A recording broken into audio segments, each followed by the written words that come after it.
आप देख रहे हैं डार्क फाइल्स। तो चलिए बढ़ते हैं आज की इस कहानी की ओर। मेरा नाम जगदीश है और पिछले 10 सालों से मैं ट्रक चलाने का काम कर रहा हूँ।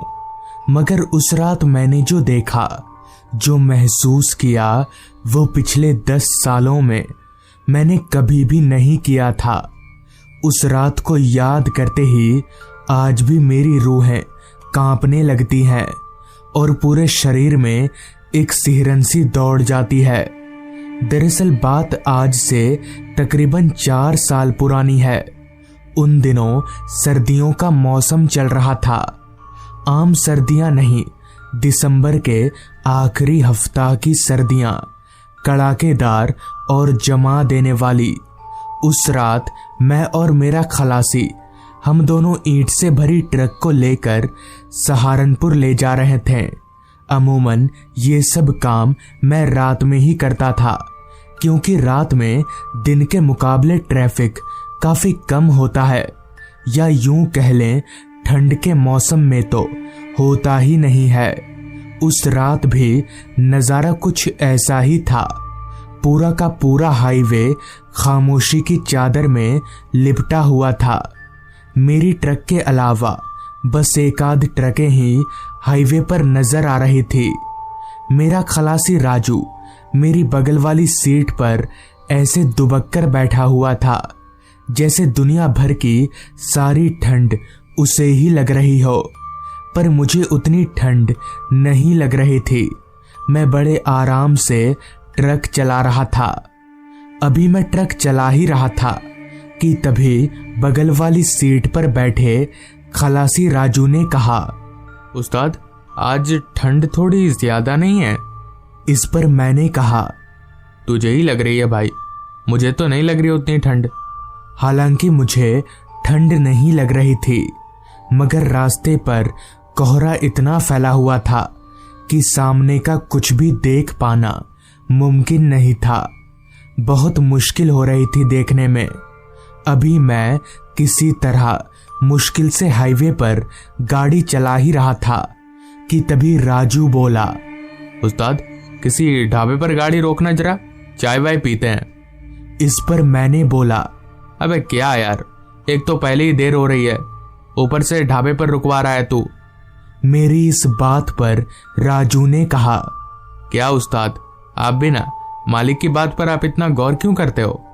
उसका तो काम है बोलना, वो तो बोलेगा, हम लोग अपने हिसाब से चलेंगे ना। बहसबाजी में ना कभी मैं राजू से जीता था और ना ही जीत पाऊंगा, जिस वजह से मुझे राजू की बात माननी ही पड़ी। लिहाजा मैंने ट्रक को वहीं पास ही में एक ढाबे पर रोका और हम लोग ट्रक से उतरकर ढाबे में चले गए। चूंकि वो ढाबा ज्यादा बड़ा नहीं था, इसलिए उसमें लोग भी बहुत ज्यादा नहीं थे। हमारे अलावा 1 या 2 लोग ही रहे होंगे।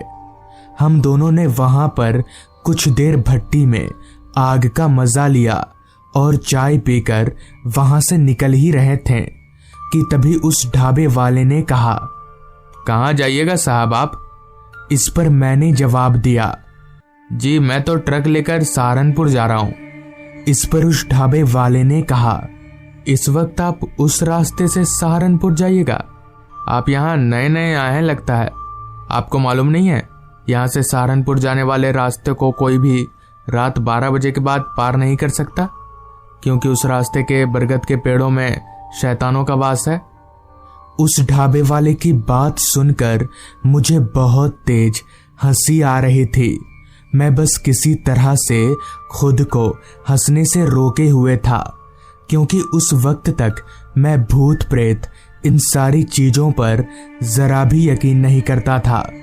मुझे ये सारी बातें बकवास लगती थीं, जिस पर मैंने उस ढाबे वाले से कहा, ठीक है, जाते जाते बरगद वाले शैतान से भी मिलता जाऊंगा। इतना कहकर मैं उस ढाबे से निकल गया। मैंने ढाबे पर जब ये बात बोली, तब वहां मौजूद सारे लोग हैरान होकर मेरा चेहरा देखने लगे। उस वक्त मैं सबके सामने हिम्मत वाला साबित तो हो गया था, लेकिन मुझे ये पता नहीं था कि अभी आगे मेरे साथ क्या होने वाला है। मैं और राजू हम दोनों चलते हुए ट्रक में आए। मैंने ट्रक को चालू किया और हम लोग सहारनपुर की तरफ आगे बढ़ने लगे। वो रास्ता जिसके बारे में वो ढाबे वाला बता रहा था वो अभी थोड़ी दूर था। इतने में ही मेरी नजर राजू की तरफ उसके चेहरे पर गई तो मैंने देखा कि राजू का चेहरा अब काफी परेशान सा दिखने लगा है। अंदर ही अंदर वो किसी सोच में गुम था, जिस पर मैंने राजू से कहा, राजू क्या सोच रहा है तू? इस पर राजू ने कहा, उस्ताद मालिक को फोन करके बोल दें, कल सुबह डिलीवरी कर देंगे। इस पर मैंने राजू से कहा, पागल वागल तो नहीं हो गया तू? मालिक खा जाएगा हमें, ऐसा नहीं कर सकते हम। इस पर राजू ने कहा, पर उस्ताद वो लोग बोल रहे थे कि वहां जाना ठीक नहीं है उस रास्ते पर। इस पर मैंने कहा, उनकी बात क्यों सुन रहा है तू? वो तो कुछ भी बोलेंगे। इतना कहकर मैंने ट्रक की रफ्तार को गुस्से से और भी ज्यादा बढ़ा दिया। कुछ ही देर में हमारी ट्रक उस रास्ते पर पहुंच गई जिसके बारे में सब लोग बता रहे थे। वो रास्ता हाईवे नहीं था। उस रास्ते के अगल बगल इतना घना जंगल था कि रास्ता बहुत ही छोटा नजर आ रहा था। हमारी ट्रक के आगे पीछे उस रास्ते पर दूसरी कोई गाड़ी नहीं थी। हालांकि मैं काफी सालों से ट्रक चला रहा था, मगर इतना सुनसान रास्ता मैंने उस रात अपनी जिंदगी में पहली बार देखा था। रास्ते पर स्ट्रीट लाइट का भी कोई नामो निशान नहीं था। कहीं ना कहीं मेरे मन के एक कोने में एक अजीब सा डर पनपने लगा था, मगर मैं उस डर को बयां नहीं करना चाहता था। मैं राजू को नहीं बताना चाहता था कि मैं डर रहा हूं। अभी मैं तेजी से उस ट्रक को उस रास्ते पर भगा ही रहा था कि तभी अचानक से हमारी ट्रक का बैलेंस बिगड़ने लगा और ट्रक एक तरफ झुकने लगी। मैंने किसी तरह बड़ी मुश्किल से ट्रक को रोका, वरना ट्रक को पलटने में ज्यादा समय नहीं लगता। हमें समझ आ गया था कि क्या हुआ है, लिहाजा मैं और राजू हम दोनों टूल बॉक्स और पाना लेकर ट्रक से नीचे उतरे तो सच में हमारी ट्रक का पिछला टायर पंचर हो चुका था। खैर हमारे पास एक्स्ट्रा टायर भी था और सारा सामान भी, तो हमारे लिए ये कोई बड़ी बात नहीं थी। मैं नीचे झुककर उस पंचर टायर के नट बोल्ट ढीले करने लगा। अभी मैं नट बोल्ट ढीले कर ही रहा था कि तभी मेरे पास खड़े राजू ने कपकपाती आवाज में मुझसे कहा, उस्ताद वो देखो बरगद का पेड़, हमारी ट्रक इस पेड़ के पास क्यों खराब हुई? मैंने राजू के इशारे की तरफ देखा तो सच में हमारी ट्रक एक बरगद के पेड़ के पास खराब हुई थी, जो कि काफी हैरानी वाली बात थी। मगर मैंने राजू को ये कहकर टाल दिया कि ये सिर्फ एक इत्तेफाक है जो कि हर किसी इंसान के साथ हो सकता है। जिसके बाद हम दोनों ने मिलकर फटाफट टायर चेंज कर दिया और ट्रक लेकर आगे बढ़ने लगे। हम लोग ट्रक लेकर जैसे ही वहां से थोड़ा आगे गए कि तभी अचानक रास्ते के अगल बगल मुझे सिर्फ बरगद के पेड़ ही पेड़ नजर आने लगे। जहां तक मेरी नजर जा रही थी सिर्फ और सिर्फ बरगद के पेड़ दिख रहे थे। मुझे कुछ सूझ नहीं रहा था कि ये क्या हो रहा है। तभी मैंने राजू से पूछा, राजू तुझे रास्ते के किनारे बरगद के पेड़ नजर आ रहे हैं क्या? इस पर राजू बोला, हाँ उस्ताद, आपको भी दिख रहे हैं क्या? अभी राजू ने इतना कहा ही था कि तभी अचानक से मुझे सब कुछ उल्टा नजर आने लगा और ट्रक एकदम से रुक गई। हम दोनों अपने शरीर का भार पीछे की तरफ महसूस कर पा रहे थे। लिहाजा हम दोनों फटाफट जैसे तैसे ट्रक से बाहर निकले तो हमने जो देखा वो देखकर हमारा पूरा बदन कांपने लगा। हमारे रगों में खून की जगह डर दौड़ने लगा, क्योंकि हमारा ट्रक रास्ते पर पलटा हुआ था। मगर ये कैसे हो सकता है? बिना किसी एक्सीडेंट के हमारी ट्रक कैसे पलट सकती है? ऐसा लगा जैसे किसी ने अपनी हाथ से ट्रक को पलट दिया हो, पर ऐसा कैसे हो सकता है? ट्रक कोई खेलने की चीज नहीं है जो कोई हाथ से पलट देगा। तभी फिर से राजू ने अपनी कपकपाती आवाज में कहा, उस्ताद, वो देखो बरगद का पेड़। मैंने जब उसके इशारे की तरफ देखा तो पाया कि इस बार भी जहां हमारी ट्रक पलटी है वहां पास ही में एक बरगद का पेड़ है। हमें समझ आ गया कि यहाँ दाल में कुछ तो काला है, जिस वजह से हम दोनों ने उसी वक्त वहां से दौड़ लगा दी। भागते हुए हम सीधे उस चाय की दुकान पर पहुंचे और सबको सारी बात बता दी। सारी बात सुनकर वहां मौजूद एक आदमी ने कहा कि दरअसल उस रास्ते में जितने भी बरगद के पेड़ हैं उनमें शैतानों का वास है। रात 12 बजे के बाद उन्हीं के बच्चे रास्ते पर खेलते हैं, इसलिए उस वक्त कोई भी गाड़ी उस रास्ते को पार नहीं कर सकती। रात के तकरीबन 11:45 बजे जब मेरी आंख खुली तो बस अभी भी चल ही रही थी। वक्त को देखते हुए खुद को अभी भी बस में पाकर मेरा दिमाग घूम गया। मैंने एक दफा अपनी निगाहों को बस में चारों तरफ घुमाया, मगर मेरे अलावा दूसरा कोई पैसेंजर बस में मौजूद ही नहीं था। खैर, मैं चलकर बस के सामने की ओर ड्राइवर और कंडक्टर के पास गया और कंडक्टर पर चिल्लाते हुए बोला, कैसे बस चला रहे हो तुम लोग? कृष्णागढ़ अभी तक नहीं आया। मैं 4 घंटे से बस में बैठा हूँ। तुमने तो कहा था 2 घंटे का रास्ता है। इस पर कंडक्टर बोला, भाई साहब, रास्ता 2 घंटे का ही है।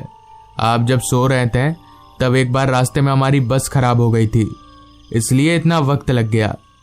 तभी मैंने बोला, देखो, बहाने मत बनाओ, मैं कोई दूध पीता बच्चा नहीं हूँ। मेरे इतना बोलते ही हम तीनों के बीच बहस चालू हो गई। इससे पहले कि बहस बढ़ते बढ़ते हाथापाई तक आ जाए, तभी कंडक्टर बोला, 1 मिनट, देखिए साहब, हम आपको कृष्णागढ़ तक पहुंचा देंगे, पर डबल भाड़ा लगेगा, वरना आप यहीं पर उतर सकते हैं। ये सुनकर तो मेरा पारा 7वें आसमान पर चढ़ गया, मगर मैंने खुद को काबू किया, क्योंकि वो 2 लोग थे और मैं अकेला। इसलिए मैंने खुद को कंट्रोल करते हुए कंडक्टर से कहा, कोई ज़रूरत नहीं है, मुझे यहीं उतार दो। जिसके बाद बस रुकी और मैं अपना बोरिया बिस्तरा लेकर बस से नीचे उतर गया। मेरे उतरते ही बस वहां से चली गई। कृष्णागढ़ गांव किस तरफ है और कितनी दूर है मुझे कुछ पता नहीं था, क्योंकि मैं अपनी जिंदगी में पहली और आखिरी बार इस रास्ते पर आया था। मेरे अलावा उस रास्ते पर भी और कोई नहीं था। खामोशी और अंधेरे ने उस पूरे रास्ते को ऐसे जकड़ कर रखा था जैसे वो रास्ता इस दुनिया में ही ना होकर कहीं और हो। रास्ते पर स्ट्रीट लाइट तो थे, मगर बहुत दूर दूर पर, जिस वजह से रोड तक आधी अधूरी रोशनी ही पहुंच पा रही थी। खैर, वहां तो कोई इंसान नहीं था, इसलिए मैंने सोचा थोड़ा आगे चलकर ही देख लेता हूँ, अगर कोई मिल जाए तो अच्छा रहेगा। ये सोचकर मैं आगे की ओर चल पड़ा, मगर उस वीरान रास्ते पर दूर दूर तक मुझे कोई नजर नहीं आ रहा था, सिर्फ सन्नाटा और खामोशी। चलते चलते सामने की ओर एक स्ट्रीट लाइट के नीचे मुझे एक चबूतरा जैसा कुछ बना हुआ दिखा। मैंने सोचा थोड़ी देर वहीं बैठकर आराम करूंगा, फिर आगे का बाद में देखा जाएगा। इसी इरादे से मैं उस चबूतरे की ओर बढ़ने लगा। चलते चलते मैं जब उस चबूतरे के पास पहुंचा तो मैं हैरान रह गया, क्योंकि अब उस चबूतरे के ऊपर एक बूढ़ा आदमी बैठा हुआ था। मगर मैंने जब दूर से इस चबूतरे को देखा था तब तो यहाँ कोई नहीं था, तो फिर ये बूढ़ा आदमी कहाँ से और कब आ गया। खैर, मुझे थोड़ा अच्छा भी लगा। कम से कम अब मैं इस बूढ़े आदमी से पूछ सकता हूँ कि कृष्णागढ़ गांव कितनी दूर है। ये सोचकर मैं उस बुजुर्ग आदमी के पास गया और बोला, चाचा, ये कृष्णागढ़ गांव कितनी दूर होगा, आपको पता है क्या? इस पर उस बुजुर्ग आदमी ने कहा, वो जगह, वहां तो मैं भी जा रहा हूं, मगर पैदल बहुत दूर पड़ेगा, इसलिए मैं चलकर यहीं पर बैठ गया। उस बुजुर्ग आदमी से ये सुनकर मैं भी उनके बगल में ही बैठ गया और थोड़ी देर सुस्ताने के बाद मैंने उस आदमी से कहा, तो फिर अब कैसे पहुंच सकते हैं कृष्णागढ़?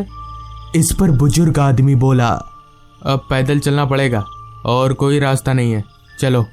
इतना बोलकर वो बूढ़ा आदमी अपनी जगह से उठकर खड़ा हो गया। उस आदमी के साथ ही साथ मैं भी उठा और हम दोनों आगे की ओर चलने लगे। अभी हम दोनों चल ही रहे थे कि तभी उस बुजुर्ग आदमी ने मेरे से कहा, तुम्हें रात में ऐसे चलते हुए डर नहीं लगता? जिस पर मैंने कहा, डर लगता है, चोर डकैतों से डर लगता है। फिर बुजुर्ग आदमी बोला, भूतों से डर नहीं लगता?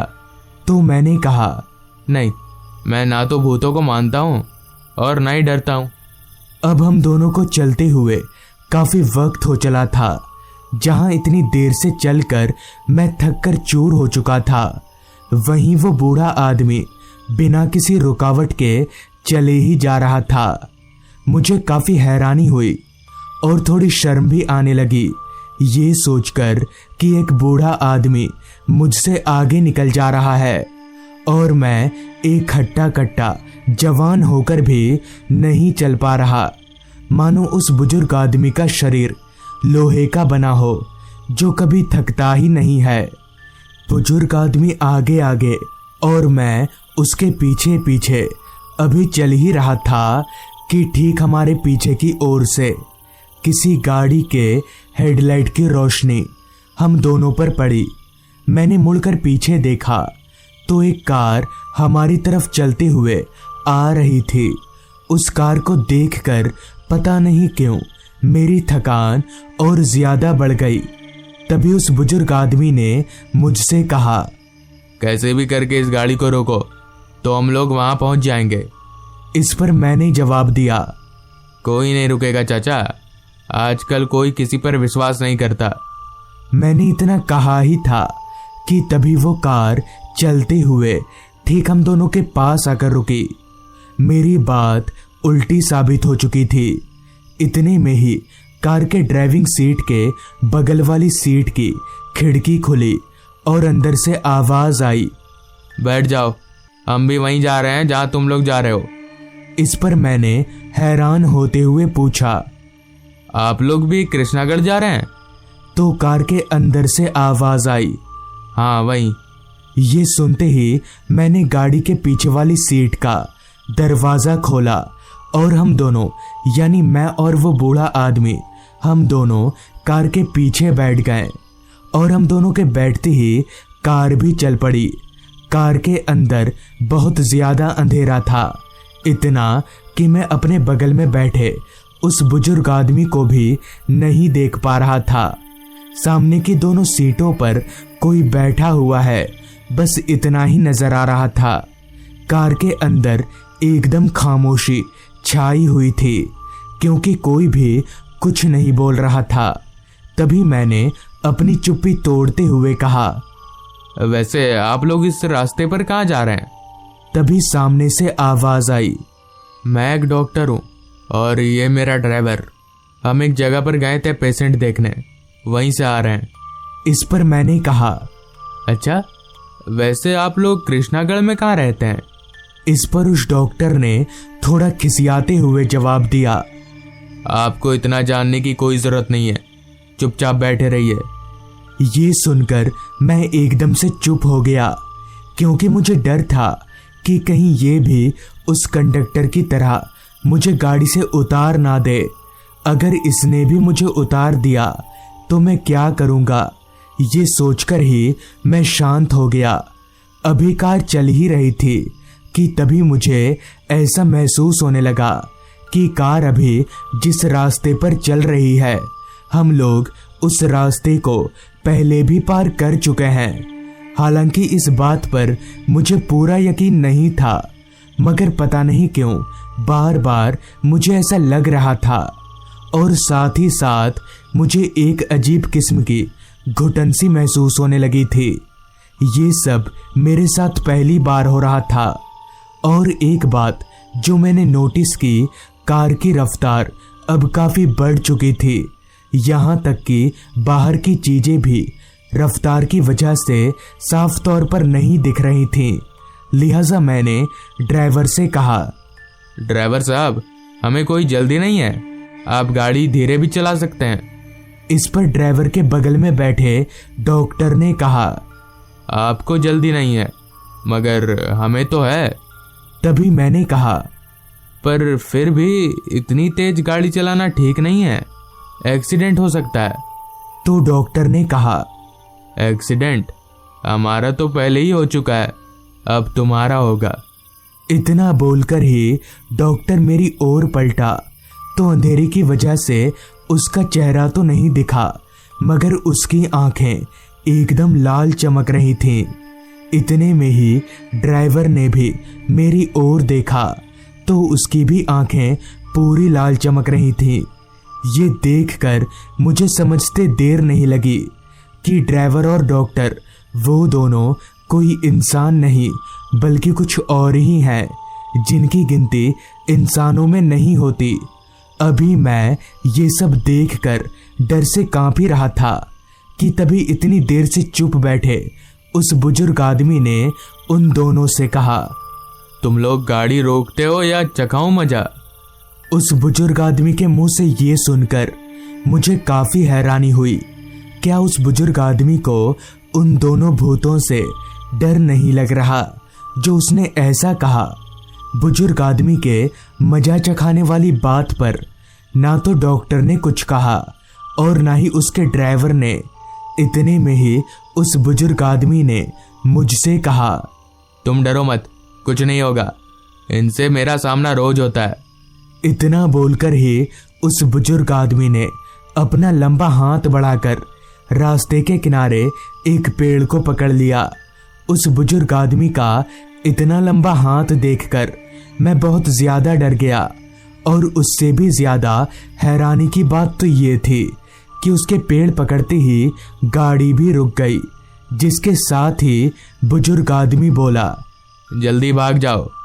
उसके इतना बोलते ही मैं गाड़ी से निकलकर वहां से भाग गया, जिसके बाद मुझे पता चला कि उस रास्ते पर डॉक्टर की एक कार का एक्सीडेंट हो गया था, मगर वो बूढ़ा आदमी कौन था ये आज तक पता नहीं चल पाया।